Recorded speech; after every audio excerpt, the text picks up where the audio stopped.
fear it generates is not limited to close relatives of the abducted or the disappeared only. It affects each and every one of us. Illegal abductions and enforced disappearances violates the right to life, liberty, protection before the law, and protection from other cruel, inhumane treatment and punishment. Abductions victimizes the families, relatives, friends, and victims and survivors like we have here. We have a young man here who was abducted all the way to Maragua. He'll tell you his story. Abductions are a gross violation of the international law, including the Rome Statute. Abductions are kidnapping. Please understand. The state is kidnapping people, kidnapping Kenyans.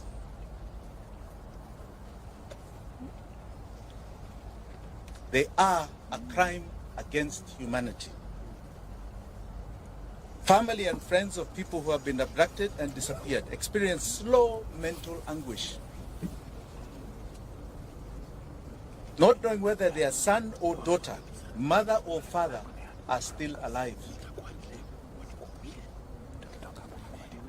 not knowing whether he or she is being held or how they are being treated.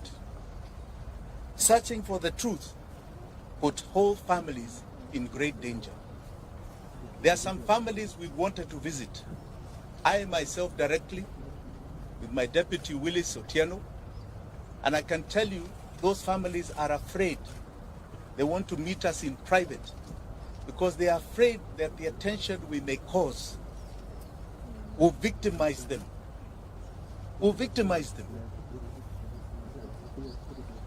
No order or instruction of any public authority, civilian, military, or other, may be invoked to justify a form of abduction, stroke kidnapping, to enforce disappearance. Any person receiving such an order,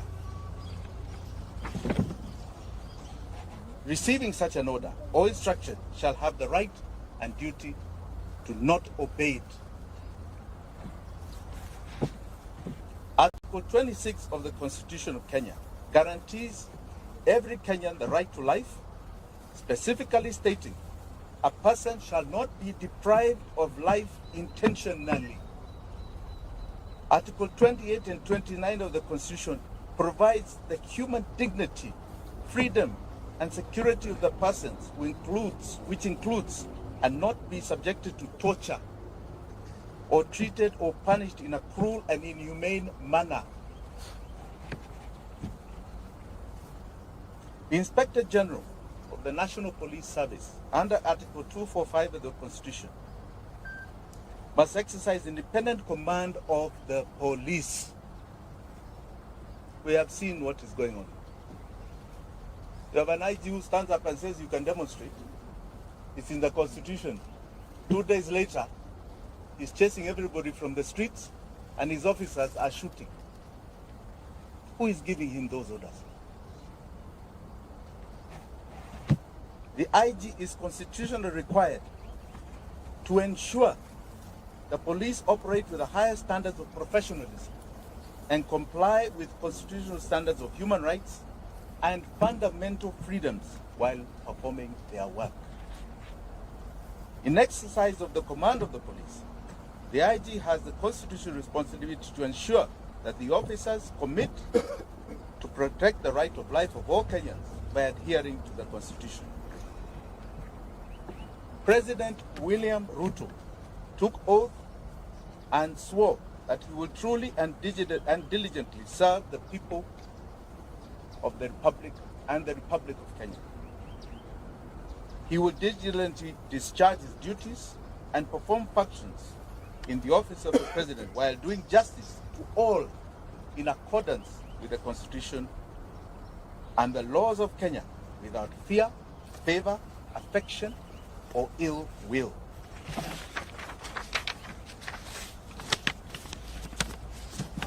President Ruto and I say crooked Ruto, the crooked man, took oath and swore to faithfully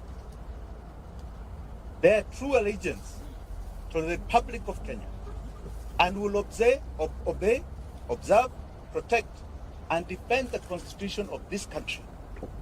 And he will protect and uphold the sovereignty, the integrity, and the dignity of every single Kenyan. That is an oath you are swearing to God before 54 million Kenyans. Regrettably, today it can be confirmed that crooked Ruto has not only violated the Constitution of Kenya, but has contravened his oath of office. He has become a constitutional delinquent. For the avoidance of any doubt, if any of you have any, crooked Ruto is solely responsible for the abductions, enforced disappearances, and the murders of young Kenyans, Gen Z. He has turned his police force into a political militia.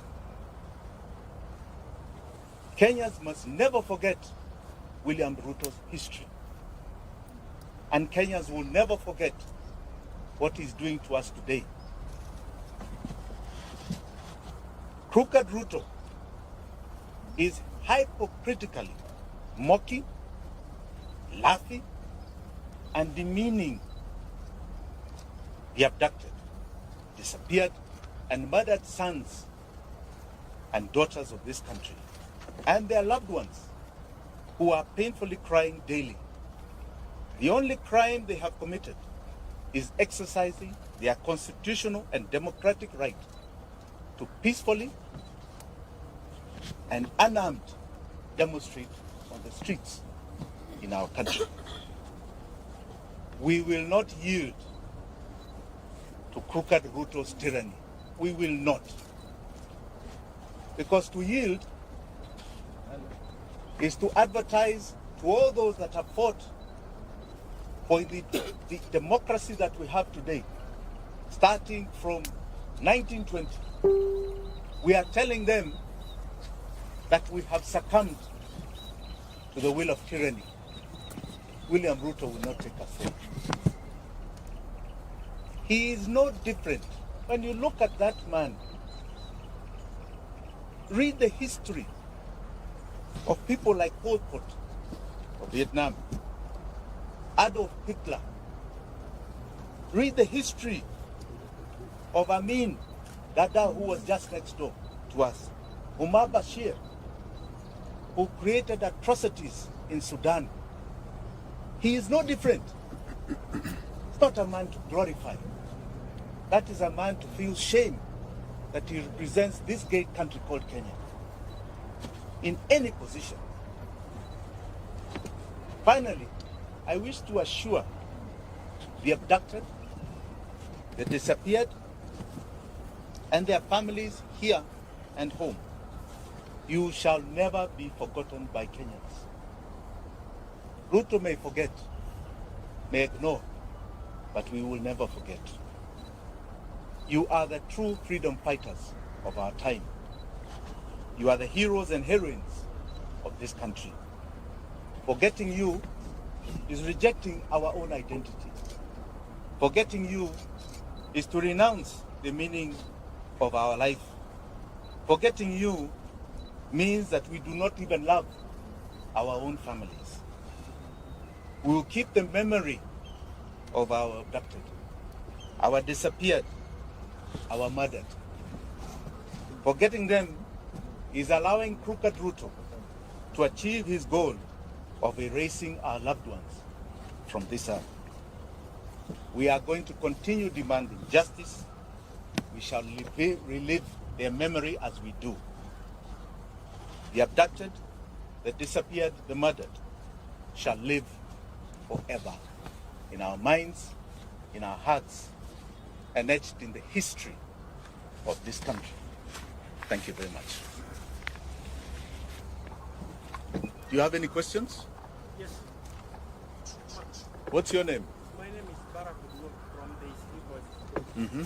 The president recently said that he is not aware of any case of abduction, and should there be someone who is aware of such a case, should provide the names to PS Kumon.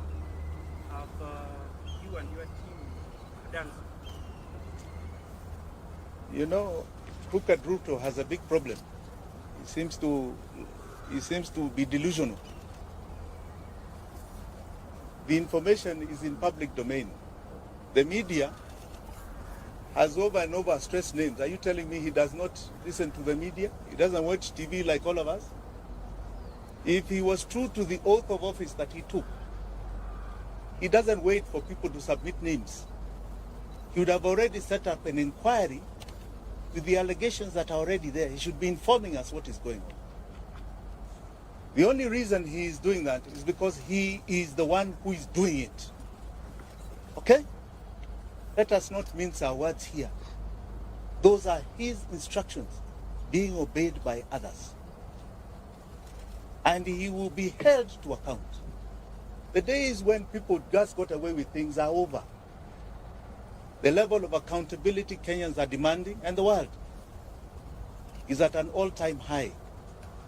He will not get away with it. Any other question? Yes. My name is Jimi from Order from the other topic, teachers have been stopped at are you an interested party or seeking to get involved in any of them? How do you pursue justice? You know, justice for the victims is historical to us. When we had ICC, that was an attempt to deal with justice for the victims. We had 1,400 people who died, 2007, 2008. Today, we are talking, we don't even know the exact number. We have bodies in the mortuary, unclaimed, unidentified. We have bodies being found in rivers and swamps and dump sites. We don't know how many. We can only estimate there may be a few hundred. I think we must start looking for justice elsewhere. We are going to make sure they are accountable in this country. One of the greatest cases that has happened, and I like you to all follow this case, is the case of justice for Baby Pendo. Baby Pendo was murdered by police in 2017. And that case is coming up October the 3rd in our High Court here in Nairobi. That case is taking to court what you call the commanders of that case. The OCS, the OCPD, regional commander, people who actually committed the murder, and holding them personally liable, criminally liable for the death of Baby Pendo. One case at a time is going to achieve things you have never imagined. We've been very supportive of that case. It has taken 5 years. We are now almost at a critical point. So I want to warn all these commanders who are taking instructions. Watch the Baby Pendo case. It is coming to you. Each and every one of you. Whether you're the IG, whether you're the DCI, whether you're NIS, whether you're an OCPD, it is coming to each and every one of you. And you will face justice for the victims. Yes? My name is Daniel Sare. Do you think the courts are doing justice to those people that have had the cases, their cases taken to court for the same issue? So far, I have no major complaints with the court system. I don't. I think they're doing a very good job. Today we got an order. I think the IG is supposed to appear this afternoon. Yes. Well, I think we're quite happy with what is going on in our courts. Yes. My name is Sophia from KTNNews. Yes, Sophia. To clarify, have you I know you have. I just want to hear from you. Have you actually reported, the missing people, and what has been the reaction from the, the DCI and the guys that you've reported the cases? They have been reported to every single police station that is responsible. In other words, where we assume, let's just say we are assuming, were the areas of abduction or the areas where the families come from. They have been reported. Have you ever sought a comment from the IG? Have you? You're asking us, have you? Why are you not seeking comments from those people? They are the abductors. They are being accused every day. I'm here accusing them.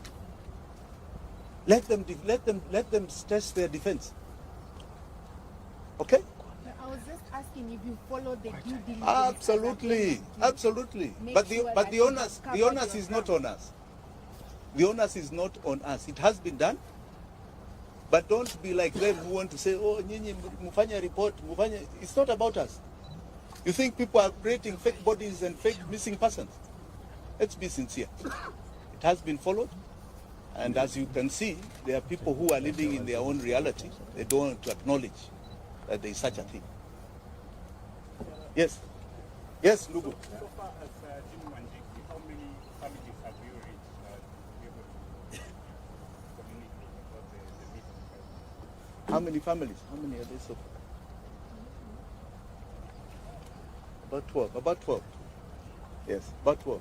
But as I told you, we are having very serious challenges because these families are very frightened. And they feel if we draw too much attention to them, they'll be victimized. Even their other children will be victimized. But so I would like to keep it a bit quiet. Yeah? Anything else? Yes. Yes, good afternoon. Two questions. One, I understand that you have a case active in court. But the last time when you had a press and you informed the public that your team is doing an assessment and very soon you will let the person know how much the damage was by the police officer who raided the home. Two, you mentioned that everything is in plan, and that's why you're confident enough that there were some items that were planted in your favor. This part of the evidence you will present before the court to present or satisfy the judges with the evidence? Thank you. Thank you for that question. You know, I didn't call this for myself. I was here to talk about others. Kesi yangu itakuja. And I want to assure you, as I assured you then, it will be